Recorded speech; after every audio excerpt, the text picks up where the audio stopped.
Welcome to the B smart professional academies online lecture series, जिसमें हम 12th standard के students को यहाँ पे कवर कर रहे हैं। पहले मैंने एक सबसे पहले वीडियो अपलोड किया था जिसका इंट्रोडक्शन मैंने दिया था कि ये ऑनलाइन लेक्चर सीरीज कैसे यहाँ पे ऑर्गेनाइज होने वाली है। मैंने आपका नया सिलेबस जो भी महाराष्ट्र स्टेट बोर्ड ने अपलोड कर दिया है उसके बारे में डिस्कशन किया था। फिर बाद में हमने एक वीडियो में देखा था कि what is mean by accounting मतलब क्या है। हम थोड़ा बेसिक पार्ट से कवर करने वाले हैं यहाँ पे। तो बेसिक पार्ट 11 में शायद आपको हो चुका होगा, लेकिन यहाँ पे हम थोड़ा उसको रिवाइज करेंगे और फिर बाद में जो भी आपका 12th का फर्स्ट चैप्टर है इंट्रोडक्शन टू पार्टनरशिप उसके ऊपर आएंगे। ठीक है, तो आज बेसिक्स जो भी है उसका ये दूसरा सेशन है जिसमें हम डिस्कशन करेंगे क्लासिफिकेशन ऑफ अकाउंट्स, या फिर हमको इसको टाइप्स ऑफ अकाउंट भी बोल सकते हैं। ठीक है, तो देखिए जब भी अकाउंट की बात होती है तो टाइप्स ऑफ अकाउंट्स की यहाँ पे बात होती है। ठीक है, तो अकाउंट्स में 3 टाइप्स के अकाउंट है। ठीक है, कौन से सर? पहला है पर्सनल अकाउंट। ठीक है, पहला है पर्सनल अकाउंट, दूसरा है रियल अकाउंट और तीसरा है नॉमिनल अकाउंट। ठीक है, ये सब बातें आपको 11th में हो चुकी है। फिर भी थोड़ा बेसिक जा रहा है लेक्चर, लेकिन जाने दीजिए बेसिक लेक्चर, क्योंकि ये बातें क्लियर होना बहुत ही यहाँ पे हेल्पफुल साबित होगा आपके लिए। तो मैं यहाँ पे ये बताऊंगा कि क्या आपको ये बताया कि सर अकाउंट में ये 3 ही टाइप के अकाउंट क्यों बनाए गए। तो मैं इसका आंसर ये देना चाहूंगा कि दोस्तों देखिए, बिजनेस कोई भी हो, छोटा हो या बड़ा बिजनेस हो, ठीक है, वो 3 कैटेगरीज के अंदर यहाँ पे ट्रांजेक्शन करता है। सर कौन सी कैटेगरीज? बिजनेस किसी पर्सन या फिर किसी इंस्टीट्यूशन के साथ डील करता है, या फिर बिजनेस किसी प्रॉपर्टी और थिंग्स के साथ डील करता है, या फिर बिजनेस किसी आइटम्स ऑफ एक्सपेंसेस और इनकम के साथ डील करता है। इन 3 कैटेगरीज में बिजनेस के सारे ट्रांजैक्शंस कवर होते हैं। मतलब जितने भी बिजनेस में ट्रांजैक्शन होते हैं, हजारों लाखों ट्रांजैक्शंस बिजनेस में डेली होते रहते हैं। तो ये सभी ट्रांजैक्शन जो है वो 3 कैटेगरीज में कवर किए गए हैं। कौन सी कैटेगरी? बिजनेस किसी पर्सन या फिर इंस्टीट्यूशन के साथ डील करता है, बिजनेस किसी प्रॉपर्टी और थिंग्स रिलेटेड ट्रांजैक्शन करता है, या फिर बिजनेस आइटम्स ऑफ एक्सपेंसेस या फिर आइटम्स ऑफ इनकम के साथ यहाँ पे डील करता है। ठीक है, सभी ट्रांजैक्शंस यहाँ पे बिजनेस के कवर हो जाते हैं। फॉर एग्जांपल मैंने अगर बोला कि बिजनेस ने किसी को उधार पे माल बेच दिया, तो मैं बोलूंगा बिजनेस ने पर्सन के साथ डील कर दिया। बिजनेस ने किसी कंपनी के साथ एग्रीमेंट कर दिया, तो मैं बोलूंगा बिजनेस ने इंस्टीट्यूशन के साथ डील कर दिया या फिर ट्रांजैक्शन कर दिया। मैं बोलूंगा बिजनेस ने अगर लैंड परचेस की, तो मैं बोलूंगा बिजनेस ने प्रॉपर्टी से रिलेटेड ट्रांजैक्शन कर दिया। मैंने बोला बिजनेस ने इलेक्ट्रिसिटी एक्सपेंसेस पेड कर दिया, तो मैं बोलूंगा बिजनेस ने आइटम्स ऑफ एक्सपेंसेस के साथ डील कर दिया। मैंने बोला बिजनेस ने सेल कर दिया या फिर इंटरेस्ट रिसीव किया, तो मैं बोलूंगा यहाँ पे बिजनेस ने इनकम के साथ डील कर दिया। मैंने यहाँ पे एक सेंटेंस भी लिखा है कि no business transaction fall under any other category. Business का कोई भी ट्रांजैक्शन इन 3 कैटेगरीज को छोड़ के किसी दूसरी कैटेगरीज में यहाँ पे कवर नहीं होता है। मतलब सारे बिजनेस के ट्रांजैक्शन जो है वो इन 3 कैटेगरीज में यहाँ पे कवर होते हैं। आज का जो हमारा लेसन है वो लेसन में हम स्पेसिफिकली पर्सनल अकाउंट्स के ऊपर डिस्कशन यहाँ पे करने वाले हैं। सर ये पर्सनल अकाउंट क्या है? सबसे पहले ये जान लीजिए, अगर मैं बोलूं कि बिजनेस ने पर्सन और इंस्टीट्यूशन के साथ अगर डील करता है, मतलब इनसे रिलेटेड ट्रांजैक्शन करता है, तो हम यहाँ पे बोलेंगे ये ट्रांजैक्शन जो है वो पर्सनल अकाउंट्स की कैटेगरी में आता है। अगर बिजनेस किसी प्रॉपर्टी और थिंग्स के साथ डील करता है, तो मैं बोलूंगा ये रियल अकाउंट्स की कैटेगरी में ट्रांजैक्शन कवर होता है। तीसरा मैं बोलूंगा बिजनेस अगर किसी आइटम्स ऑफ एक्सपेंसेस या फिर किसी आइटम्स ऑफ इनकम के साथ डील कर रहा है, तो मैं बोलूंगा यहाँ पे बिजनेस ने इस कैटेगरी में ट्रांजैक्शन किया है। आपके सवाल का यहाँ पे जवाब मिल गया होगा कि सर बिजनेस में 3 तरह के अकाउंट क्यों हैं? क्योंकि दोस्तों अगर बिजनेस के सारे ट्रांजैक्शन अगर इन 3 कैटेगरीज में अगर खत्म हो जाते हैं, बिजनेस के सारे ट्रांजैक्शन अगर इन 3 कैटेगरीज में कवर होते हैं, तो यहाँ पे अकाउंट्स के भी यहाँ पे 3 ही टाइप बनाए गए हैं। एक है पर्सनल अकाउंट, दूसरा है रियल अकाउंट और तीसरा है नॉमिनल अकाउंट। ठीक है, तो यहाँ पे आगे चलते हैं कि पर्सनल अकाउंट का यहाँ पे डिस्कशन करते हैं। अब पर्सनल अकाउंट की बात की जाए तो अगर बिजनेस किसी पर्सन के साथ ट्रांजैक्शन करता है, तो हम बोलेंगे बिजनेस ने पर्सनल अकाउंट की कैटेगरी में यहाँ पे ट्रांजैक्शन किया है। ठीक है, यहाँ पे अकाउंट्स में अगर देखा जाए तो पर्सन को फिर सब कैटेगरीज में डिवाइड कर दिया है। सर कौन सी सब कैटेगरीज में पर्सन को फिर से डिवाइड कर दिया है, बताता हूं। पर्सन को बिजनेस अकाउंट में अगर पर्सन की डेफिनेशन लिया जाए, ठीक है, अकाउंट में अगर पर्सन की डेफिनेशन अगर हम देखते हैं तो यहाँ पे 3 तरह के पर्सन यहाँ पे कवर होते हैं। सर कौन से पर्सन, एक है natural person, natural person. Sir natural person मतलब कौन, बेटा नेचुरल पर्सन मतलब जो भी पर्सन जिंदा आदमी है, ठीक है, आदमी हो या औरत हो, मैं सिंपल लैंग्वेज में यहाँ पे समझाऊंगा आपको। नेचुरल पर्सन मतलब ह्यूमन बीइंग, जैसे कि राम, श्याम, सलमान, शाहरुख, अक्षय, कैटरीना, शिल्पा, जो भी हो, शीला हो, ठीक है, तो ये सभी जो है वो नेचुरल पर्सन है। अगर बिजनेस इन लोगों के साथ ट्रांजैक्शन करता है तो हम बोलेंगे बिजनेस ने नेचुरल पर्सन के साथ यहाँ पे ट्रांजैक्शन किया है, ठीक है। तो यहाँ पे एग्जांपल में मैं लिख देता हूं, राम हो गया, श्याम हो गया, सीता हो। फिर बाद में आता है हमारा पर्सन की कैटेगरी में नेक्स्ट पर्सन जो है वो है आर्टिफिशियल पर्सन। सर ये आर्टिफिशियल पर्सन क्या है, पहले मैं इसका एग्जांपल देना चाहूंगा। कंपनी हो, कोऑपरेटिव सोसाइटी हो, पार्टनरशिप फर्म हो, college, university, school, municipal corporation, etcetera etcetera, इन लोगों को बोलेंगे आर्टिफिशियल पर्सन।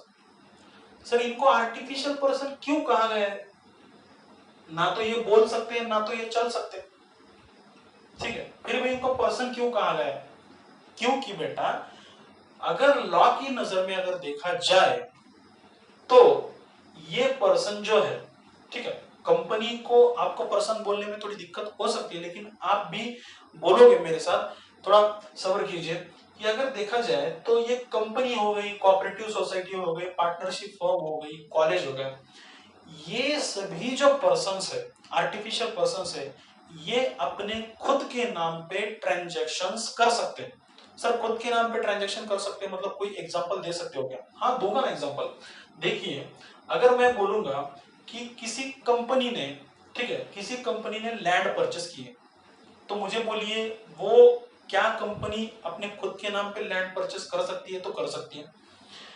मैं बोलूंगा कॉलेज ने 100 कंप्यूटर्स की ऑर्डर कर दी है स्टूडेंट को पढ़ाने के लिए, तो मुझे बोलिए कि जो 100 कंप्यूटर्स देने वाला जो भी वेंडर है, जो भी सेल्स करने वाला, जो भी कंप्यूटर दुकान वाला है, वो किसके नाम पे बिल निकालेगा, बिल किसके नाम पे, इनवॉइस किसके नाम पे बनाएगा, कॉलेज के प्रिंसिपल के नाम का बिल बनाएगा या फिर कॉलेज का बिल बनाएगा, तो जाहिर सी बात है यहाँ पे कॉलेज का बिल बनाएगा।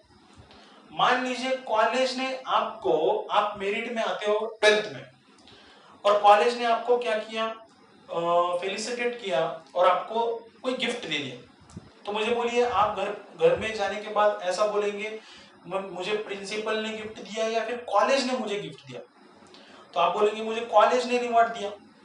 कॉलेज रिवॉर्ड देने वाला होता कौन है भाई, दिया तो प्रिंसिपल नहीं है, लेकिन आप कॉलेज का नाम क्यों ले रहे हो, कॉलेज ने आपको, कॉलेज क्या आदमी है क्या, कोई ऐसा आदमी है जो कि आता है आप मेरिट में आने के बाद फिर बाद में देता है, ऐसा नहीं होता भाई, क्योंकि इनके बिहाफ पे नेचुरल पर्सन्स ही काम करते हैं, लेकिन इनको अपनी खुद की आइडेंटिटी है। सर खुद की आइडेंटिटी मतलब क्या है कि ये खुद के नाम पे ट्रांजैक्शंस कर सकते हैं, खुद के नाम पे सेल परचेज जो भी ट्रांजैक्शंस है वो सभी ट्रांजैक्शंस ये अपने खुद के नाम पे कर सकते हैं। फॉर एग्जांपल मैं ये भी एग्जांपल देना चाहूंगा, बैंक भी एक आर्टिफिशियल पर्सन है। सर बैंक में मैं अगर पैसे जमा करता हूं तो मैं क्या बोलता हूं, अगर मैं बैंक में पैसा जमा करता हूं तो मैं बोलता हूं कि मैंने जाके बैंक में पैसा जमा कर दिया है, अब मैं जब भी चाहूं बैंक से पैसे मांग सकता हूं। सर बैंक से पैसे मांग सकता हूं मतलब क्या बैंक आपको पैसे देने वाली है, जी हाँ देने वाली है। बैंक के बिहाफ पे कोई मैनेजर ही काम कर रहा है, लेकिन आप क्या बोलते हो कि मुझे बैंक से पैसा आना है, इसीलिए मैं बोलता हूं यहाँ पे इनको आर्टिफिशियल पर्सन। लॉ ने बोला है in the eyes of law ये पर्सन्स है और इनकी एक खुद की आइडेंटिटी है, सिग्नेचर कर सकते हैं, इनका एक कॉमन सील होता है जो कि आपने ओसीएम चैप्टर में काफी पढ़ा होगा, ठीक है। अगर नहीं पढ़ा है तो पढ़ लीजिए 11 का ओसीएम का चैप्टर कि इनको आर्टिफिशियल पर्सन्स क्यों कहा गया। तो ठीक है, अगर बिजनेस इन लोगों के साथ ट्रांजैक्शन करता है तो हम बोलेंगे बिजनेस ने आर्टिफिशियल पर्सन्स के साथ यहाँ पे ट्रांजैक्शन कर दिया। हमारी तीसरी कैटेगरी है रिप्रेजेंटेटिव पर्सनल अकाउंट, ठीक है, रिप्रेजेंटेटिव, ठीक है, रिप्रेजेंटेटिव पर्सन्स, पर्सनल्स। अब इसके नाम में इसका काम छुपा है। क्या नाम है इसका? रिप्रेजेंटेटिव। रिप्रेजेंटेटिव मतलब क्या है कि किसी को रिप्रेजेंट करने वाला, उसको हम बोलेंगे रिप्रेजेंटेटिव। जैसे कि मान लीजिए आपको कोई रिवार्ड मिला है लेकिन आप उस जगह पे प्रेजेंट नहीं रह सकते तो आपका रिप्रेजेंटेटिव बन के आपका भाई चला गया। वैसे ही ये जो अकाउंट है वो इन दोनों पर्सन को रिप्रेजेंट करता है कभी कभी। सर कैसे? एग्जांपल दीजिए, देता हूं एग्जांपल। एग्जाम्पल में देखिए, मान लीजिए आपकी कोई कंपनी है और कंपनी में उस 1000 वर्कर्स काम करते हैं। कितने वर्कर्स काम कर रहे हैं? 1000 वर्कर्स काम कर रहे हैं। मान लीजिए हर एक वर्कर को ₹1000 पर मंथ सैलरी है। कितना है? ₹1000 पर मंथ आप उनको सैलरी देते हैं। अब मुझे बोलिए कि किसी मंथ में आपने सपोज उन लोगों को सिर्फ 500 पर मंथ के हिसाब से सैलरी दिया और 500 अभी भी बैलेंस है, बराबर। 500 अभी भी उनको देना बाकी है। अब मुझे बोलिए, आपको तो ये बात पता है कि ये ट्रांजैक्शन हुआ, वर्कर को अपॉइंट करना, सैलरी देना एक एक्सपेंसेस है हमारा, करेक्ट है, एक्सपेंसेस है, ये तो बात मानते हैं आप। वर्कर लोग पर्सन है, ये भी बात मानते हैं आप। सैलरी देना एक एक्सपेंसेस है और ये ट्रांजैक्शन है, ये अकाउंटिंग में रिकॉर्ड होना चाहिए, ये भी बात आप मानते हैं, ठीक है। आपने 500 रुपए दे दिया, ये अकाउंट में अपने ट्रांजैक्शन रिकॉर्ड भी कर दिया। अब रही बात इन 500 की, अब बिजनेस को ये भी तो दिखाना पड़ेगा कि 500 लोग, 1000 वर्कर्स लोगों का आधा पेमेंट अभी भी देना बाकी है। अब मुझे बोलिए, क्या आप हर एक बंदे का नाम लिखकर, हर एक वर्कर का नाम लिखकर यहाँ पे लिखेंगे कि उसके सामने, मान लीजिए कोई राम है, कोई सलमान है, उनके सामने लिख लीजिएगा 500 रुपए इसको देना है, 500 रुपए इसको देना है, 500 रुपए इसको देना है, 500 रुपए, इतनी तो लंबी लिस्ट बन जाएगी भाई। वो जो काम करने वाला अकाउंटेंट है, वो क्लर्क है, वो तो परेशान हो जाएगा सबके नाम। 1000 वर्कर्स है भाई, सब लोगों को अगर 500 लिखते बैठेंगे तो पूरा पेज तो उसी से भर जाएगा।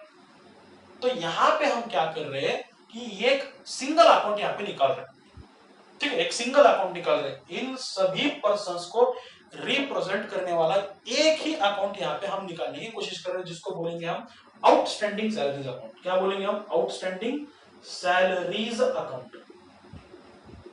और इसमें लिख देंगे हम 1000 workers into 500 is equal to 50,000 rupees, correct. 1000 लोगों का 500 रुपए अभी भी देना बाकी है, ठीक है। 5 लाख हो गए, मान लीजिए 5 लाख या 50,000 जो भी होता है, इन लोगों का 500 रुपए अभी भी देना बाकी है, ठीक है। तो यहाँ पे हम बोलेंगे कि इन ये जो 1000 वर्कर्स है, इन लोगों को रिप्रेजेंट करने वाला अकाउंट क्या बोलेंगे हम? इसको बोलेंगे representative persons, representative personal account, क्योंकि ये इन 1000 वर्कर्स को रिप्रेजेंट करने वाला अकाउंट है, ठीक है। वैसे ही अगर आर्टिफिशियल पर्सन में बहुत सारी कंपनी से आपको सपोज मान लीजिए इंटरेस्ट रिसीव करना है, आपने कंपनीज को पैसा दिया, तो उन सब कंपनीज का नाम लिखते बैठने से तो अच्छा है कि आउटस्टैंडिंग इंटरेस्ट अकाउंट निकालो, ठीक है। इंटरेस्ट अकाउंट निकाला जा सकता है। बैंक का, अगर बहुत सारी बैंकों से आपने पैसा लिया है तो आउटस्टैंडिंग बैंक का जो इंटरेस्ट देना है उसको भी आउटस्टैंडिंग इंटरेस्ट अकाउंट बोला जा सकता है।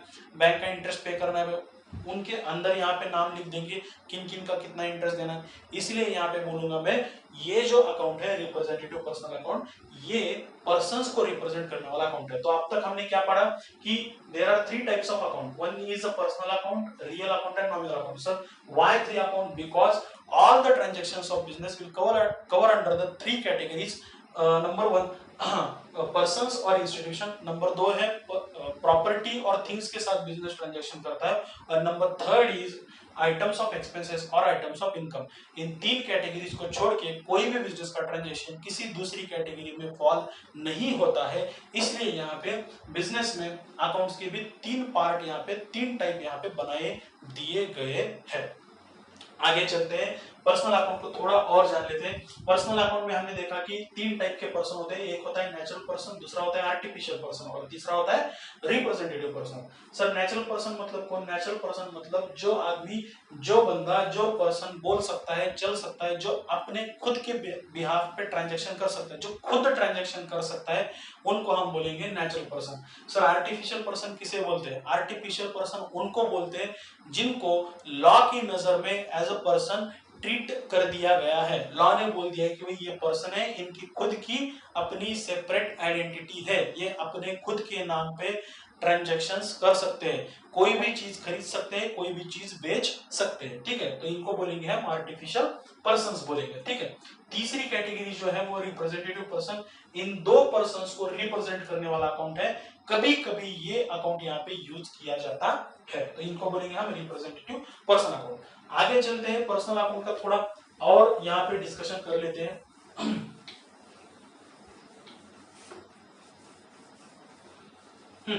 सर पर्सनल अकाउंट का रूल क्या है? रूल है बेटा,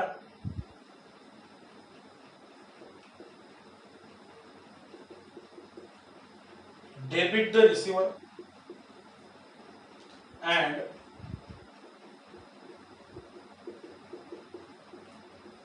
क्रेडिट द गिवर, ठीक।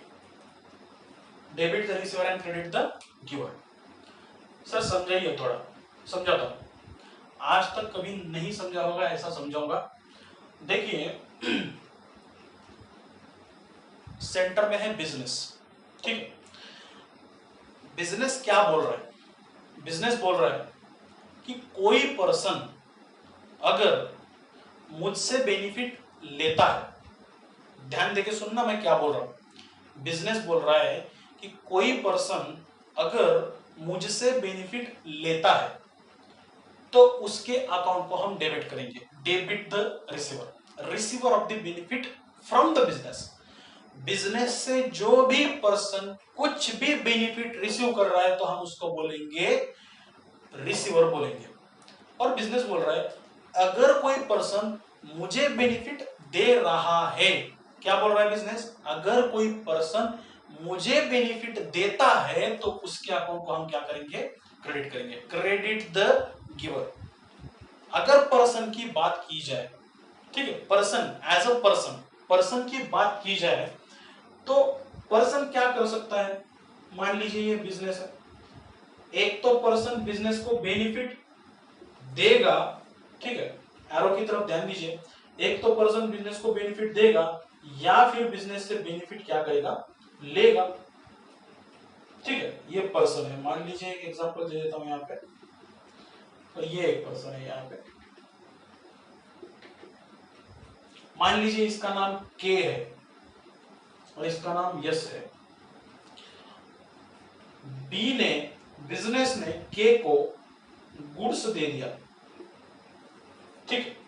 तो मुझे बोलिए के ने बेनिफिट बिजनेस से रिसीव किया या फिर बिजनेस को बेनिफिट दिया? सर पॉइंट ऑफ व्यू किसका रखना है, कौन किसने रिसीव किया और कौन किसको दिया? बेटा ये बात बहुत ही इंपॉर्टेंट है कि हम पॉइंट ऑफ व्यू किसके पॉइंट ऑफ व्यू से देख रहे हैं कि किसने रिसीव किया और किसने बिजनेस को दे दिया।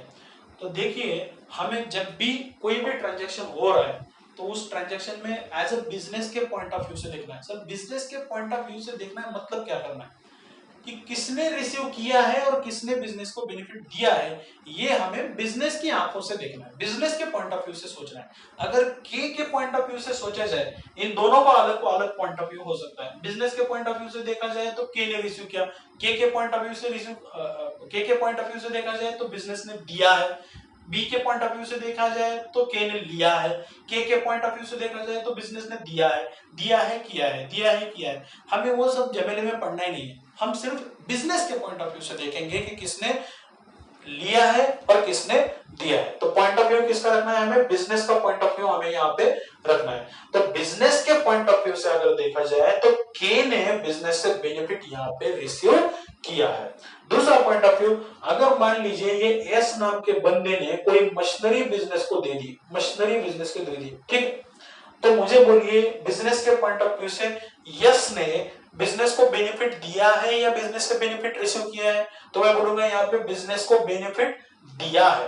तो यहाँ पे सिंपल सी बात यहाँ पे हो जाती है कि बिजनेस ने सबसे शुरू में क्या बोला था कि अगर कोई पर्सन मुझे देता है तो उसे क्रेडिट कर दो, और अगर कोई पर्सन मुझसे कोई लेता है, बेनिफिट लेता है, तो उसको डेबिट करो। तो यहाँ पे हम क्या करेंगे, के को यहाँ पे डेबिट करेंगे, बिकॉज डेबिट द रिसीवर। के ये जो पर्सन है ये बिजनेस से गुड्स ले रहा है, इसलिए हम यहाँ पे क्या बोलेंगे, के ने बेनिफिट रिसीव किया है, इसलिए हम के को डेबिट करेंगे।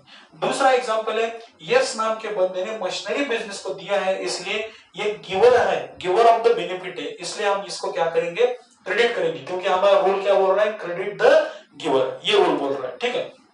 यहाँ पे मैं थोड़ा एक एग्जांपल देना चाहूंगा। ये रूल क्या कहता है कि if a person receives anything from business, अगर कोई पर्सन बिजनेस से कुछ भी रिसीव करता है, ठीक है, अगर कोई पर्सन बिजनेस से कुछ भी, कोई भी चीज हो, अगर वो रिसीव करता है तो उसके अकाउंट को हम क्या करेंगे, डेबिट करेंगे। और अगर कोई पर्सन बिजनेस से कोई बेनिफिट लेता है, एनीथिंग कुछ भी लेता है, तो हम उसके अकाउंट को क्या करेंगे, क्रेडिट करेंगे, ठीक है। तो यहाँ पे और एक बात कि पॉइंट ऑफ व्यू हमें बिजनेस का रखना है कि बिजनेस के पॉइंट ऑफ व्यू से देखना है कि कौन पर्सन रिसीव कर रहा है और कौन पर्सन दे रहा है, ठीक है। तो यहाँ पे हम एक एग्जांपल यहाँ पे लेना चाहेंगे, एक एग्जांपल मैं यहाँ पे लेता हूं। मान लीजिए कोई शशांक नाम का बंदा है, example, suppose goods are sold on credit, goods are sold on credit to Shashank, ठीक, goods are sold on credit to Shashank. Sir credit पे क्यों, एक क्रेडिट क्या है, क्रेडिट मतलब उधार पे माल बेचा है, ठीक है। सर उधार पे लेने की क्या जरूरत थी, कैश पे भी सेल कर सकते थे ना। यहाँ पे एक एग्जांपल मैं और देना चाहूंगा जो कि बड़ा ही इंपॉर्टेंट है। मान लीजिए यहाँ पे एक किराने की दुकान है, ठीक है, किराना शॉप, करेक्ट, जिसमें कैटरीना नाम की कोई लड़की है, जिसकी वो किराने की दुकान है, वो काउंटर पे यहाँ पे बैठी है। अब एक बंदा है जिसका नाम है सलमान,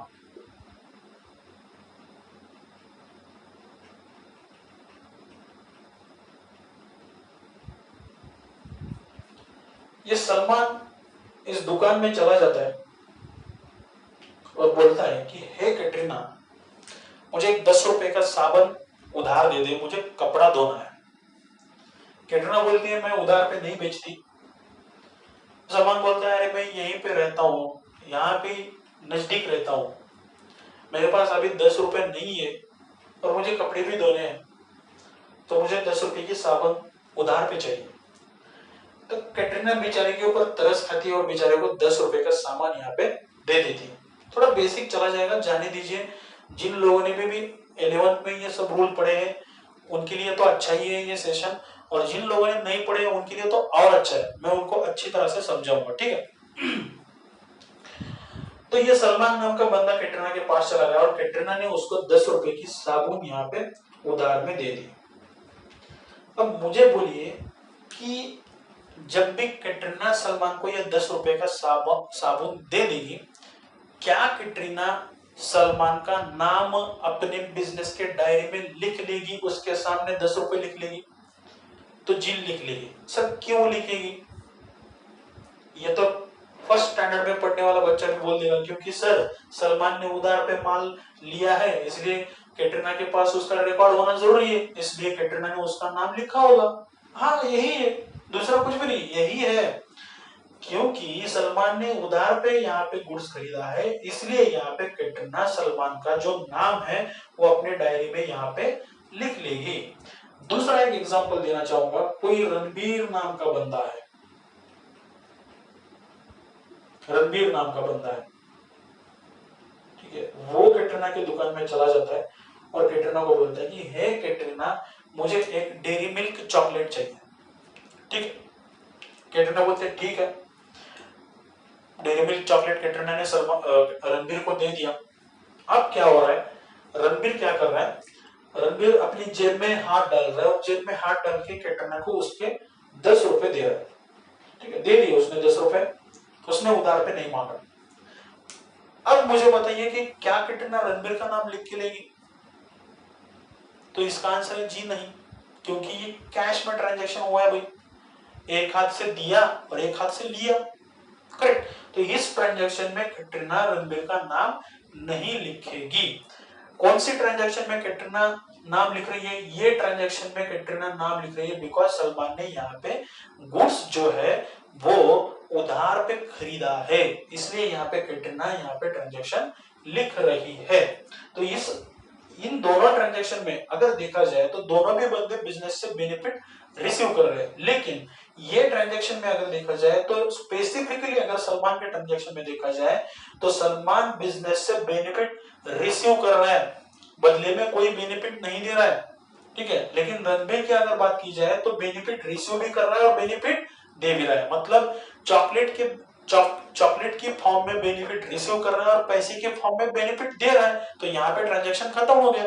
लेकिन सलमान की बात की जाए तो ये साबुन के फॉर्म में यहाँ पे बेनिफिट रिसीव कर रहा है, लेकिन पैसे की फॉर्म में बेनिफिट नहीं दे रहा है, इसलिए हम यहाँ पे क्या करेंगे, सिर्फ सलमान का जो अकाउंट है, सिर्फ सलमान का जो नाम है, उसके खाते में उसके नाम के ऊपर 10 रुपए यहाँ पे जोड़ देंगे या फिर लिख देंगे, इसीलिए बोलते हैं हम उसको डेबिट द रिसीवर। तो यहाँ पे ध्यान देने की बात मैं ये समझाना चाहता हूँ कि कभी भी ध्यान दीजिए, बिजनेस में अगर किसी पर्सन से रिलेटेड ट्रांजैक्शन होता है, अगर उधार में ट्रांजैक्शन हुआ है, ठीक है, नगद में ट्रांजैक्शन हुआ है तो बात नहीं आती नाम लिखने की, लेकिन अगर क्रेडिट के ऊपर ट्रांजैक्शन किया है तभी हम यहाँ पे पर्सन का नाम यहाँ पे रिकॉर्ड करेंगे। अगर नगद में ट्रांजैक्शन हुआ है, मतलब कैश के बेसिस पे अगर ट्रांजैक्शन हुआ है, तो हम यहाँ पे पार्टी का नाम यहाँ पे नहीं लिखेंगे। अगर कैश पे ट्रांजैक्शन होता है तो हम पार्टी का नाम यहाँ पे नहीं लिखेंगे, और अगर क्रेडिट के ऊपर ट्रांजैक्शन होता है तो हम यहाँ पे जरूर पार्टी का नाम यहाँ पे लिखेंगे। तो यहाँ पे मैंने एग्जांपल लिया था, suppose goods are sold on credit to mister Shashank, Shashank को हमने गुड्स क्रेडिट के ऊपर सोल्ड कर दिए, तो अगर बिजनेस के पॉइंट ऑफ व्यू से देखा जाए तो Shashank is the receiver of the benefit from the business, Shashank ने बिजनेस से गुड्स का बेनिफिट रिसीव किया है, इसलिए हम उसको क्या बोलेंगे, डेबिट द रिसीवर। इसको क्या करेंगे, शशांक के अकाउंट को डेबिट करेंगे, ठीक है। तो यहाँ पे मैं एंट्री पास कर देता हूँ, यहाँ पे एंट्री क्या पास हो जाएगी, यहाँ पे देखिए एंट्री पास हो जाएगी, फर्स्ट एंट्री पास हो जाएगी, ये फर्स्ट ट्रांजेक्शन है, इसमें है कि शशांक अकाउंट डेबिट, कौन सा ट्रांजेक्शन हो जाएगा यहाँ पे, शशांक अकाउंट डेबिट। सर क्यों डेबिट किया, क्योंकि बिजनेस के पॉइंट ऑफ व्यू से हमने देखा कि डेबिट द रिसीवर, जो भी बंदा, मैं फिर से एक बार बोलता हूं, जो भी पर्सन अगर बिजनेस से बेनिफिट रिसीव करता है, if a person receives anything from business then his account will be debited, ठीक है। तो सलमान ने रिसीव किया था इसलिए हमने सलमान का अकाउंट बनाया था, सलमान के अकाउंट के सामने 10 रुपए लिख देते हैं, 10 रुपए में 10 रुपए का सामान यहाँ पे हमने लिख दिया था, ठीक है। कैटरीना क्या करेगी, सलमान का नाम, एड्रेस, फोन नंबर जो भी होगा वो लिख लेगी और उसके सामने 10 रुपए का साबुन का रिकॉर्ड लिख लेगी। तो यहाँ पे एक बात क्लियर हो जाती है कि अगर if any person receives anything from business then his account will be debited in the books of business, ठीक है, बिजनेस के बुक्स में उस पर्सन का हम यहाँ पे डेबिट कर देंगे अकाउंट। और अगर पर्सन कोई बेनिफिट बिजनेस को देता है, ठीक है, अगर बिजनेस किसी पर्सन से बेनिफिट रिसीव करता है तो उस पर्सन का अकाउंट हम यहाँ पे क्या करेंगे, यहाँ पे क्रेडिट करेंगे, ठीक है, बिकॉज क्रेडिट द गिवर। तो एग्जांपल को मैं आगे कंटिन्यू करना चाहूंगा। अगर मैं दूसरा एग्जांपल यहाँ पे लिख दूं, तो दूसरे एग्जांपल में सपोज ये गुड शशांक को तो बेचा था, ठीक है, मैं यहाँ पे ये निकाल रहा हूं। आप वीडियो तो देख सकते हो, बार बार देखो वीडियो जब तक समझ में नहीं आता तब तक, ठीक है। दूसरा एग्जांपल जो है, दूसरे एग्जांपल में अगर मैं ये बोल देता हूँ कि सपोज मान लीजिए कि शशांक ने कुछ दिनों बाद उस जो गुड्स उसने क्रेडिट पे लिए थे उन गुड्स का पेमेंट कर दिया, तो ठीक है, यहाँ पे मैं बोल देता हूँ suppose subsequently Shashank paid cash. अगर शशांक ने कैश पेड कर दिया, ठीक है, तो अगर शशांक कैश पेड कर रहा है बिजनेस को, तो यहाँ पे देखिए अब इस ट्रांजैक्शन में क्या हो रहा है, Shashank is the giver of the benefit. देखिए अकाउंट में सभी ट्रांजैक्शंस अलग अलग होते हैं, ये पहला ट्रांजैक्शन अलग है जिसकी एंट्री हमने ऑलरेडी कर दी है, और ये जो दूसरा ट्रांजैक्शन है वो दूसरा ट्रांजैक्शन वो अलग ट्रांजैक्शन है। इस ट्रांजैक्शन में शशांक क्या कर रहा है, कैश पेड कर रहा है बिजनेस को। तो अब यहाँ पे बिजनेस बोलेगा कि मुझे शशांक से बेनिफिट रिसीव हुआ है। सर क्या बेनिफिट रिसीव हुआ है, तो कैश इज द बेनिफिट, ठीक है। तो बिजनेस को क्या मिला, इसमें कैश मिला, तो हम यहाँ पे क्या करेंगे, शशांक के अकाउंट को यहाँ पे क्रेडिट कर देंगे। तो यहाँ पे दूसरे ट्रांजैक्शन में क्या करेंगे, शशांक अकाउंट्स क्रेडिट। तो दूसरा ट्रांजैक्शन में क्या हुआ, शशांक के अकाउंट को हमने क्रेडिट कर दिया। पहले ट्रांजैक्शन में क्या होता है, शशांक ने बेनिफिट रिसीव किया था, देखिए मैं यहाँ पे डायग्राम निकाल देता हूँ, ये बिजनेस है, बिजनेस से बेनिफिट शशांक ने रिसीव किया था, और दूसरे ट्रांजैक्शन में क्या हुआ था, बिजनेस को शशांक से बेनिफिट मिला था। पहले ट्रांजैक्शन में बिजनेस ने शशांक को गुड्स दिए थे, दूसरे ट्रांजैक्शन में शशांक बिजनेस को यहाँ पे कैश दे रहा है, तो ठीक है। तो यहाँ पे हमारा रोल यहाँ पे सेटिस्फाई होता है, debit the receiver and credit the giver. Business ने शशांक को बेनिफिट दिया, इसलिए हम बोलेंगे डेबिट द रिसीवर। मैं फिर से एक बार बोलता हूँ, मेरे साथ बोलिए, जो भी पर्सन बिजनेस से कुछ बेनिफिट रिसीव करता है तो हम क्या करेंगे, उस पर्सन के अकाउंट को डेबिट करेंगे, और जो भी पर्सन बिजनेस को बेनिफिट देता है उस पर्सन के अकाउंट को हम क्या करेंगे, यहाँ पे क्रेडिट करेंगे, ठीक है। आगे चलते हैं, यहाँ पे आगे चलते हैं। मैं थोड़ा रियल अकाउंट का यहाँ पे थोड़ा इंफॉर्मेशन दूंगा और आज का वीडियो यहाँ पे खत्म करूंगा, ठीक है। रियल अकाउंट, अगर बिजनेस किसी प्रॉपर्टी या फिर थिंग्स के साथ यहाँ पे ट्रांजैक्शन करता है तो हम बोलेंगे ये रियल अकाउंट्स कैटेगरी में ट्रांजैक्शन कर रहा है, ठीक है। सो बिजनेस अगर कोई लैंड परचेस करता है, मशीनरी परचेस करता है, ठीक है, कोई भी प्रॉपर्टी मतलब कोई भी हो सकती है, कोई एग्रीमेंट कर रहा है, ठीक है। सर ये थिंग्स क्या है, थिंग्स मतलब बेटा गुडविल है, कॉपीराइट है, इन सभी बातों को थिंग्स बोला जाता है, तो ठीक है, इसको हम बाद में डिस्कशन करेंगे, ये अभी हमारे स्टडी का पार्ट यहाँ पे नहीं है, ठीक है। तो यहाँ पे अगर बिजनेस किसी प्रॉपर्टी और थिंग्स रिलेटेड ट्रांजैक्शन करता है तो हम बोलेंगे इसको रियल अकाउंट की कैटेगरी में यहाँ पे ट्रांजैक्शन कर रहे हैं। और अगर बिजनेस किसी आइटम्स ऑफ एक्सपेंसेस और किसी आइटम्स ऑफ इनकम के साथ ट्रांजैक्शन कर रहा है तो हम बोलेंगे बिजनेस ने यहाँ पे नॉमिनल अकाउंट की कैटेगरी में, इसका टाइप कौन सा है, तो nominal account is the type of expenses या फिर इनकम की कैटेगरी का टाइप है, ठीक है।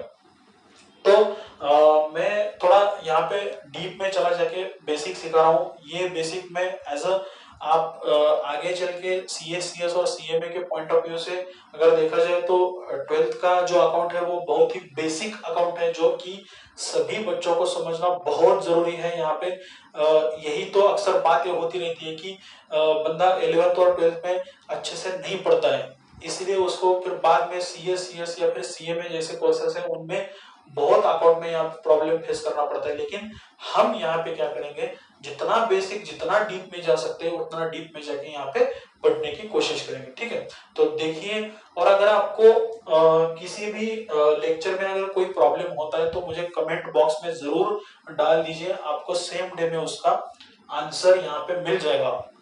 मैं यहाँ पे मेरा व्हाट्सएप का नंबर भी दे देता हूँ, ठीक है। व्हाट्सएप का नंबर है मेरा 8483839788, ठीक है, ये नंबर है। ये नंबर पे भी आप मुझे यहाँ पे कोई मैसेज हो तो कर सकते हैं और आपकी क्वेरी यहाँ पे पूछ सकते हैं, ठीक है। लेकिन ठीक है, थैंक यू।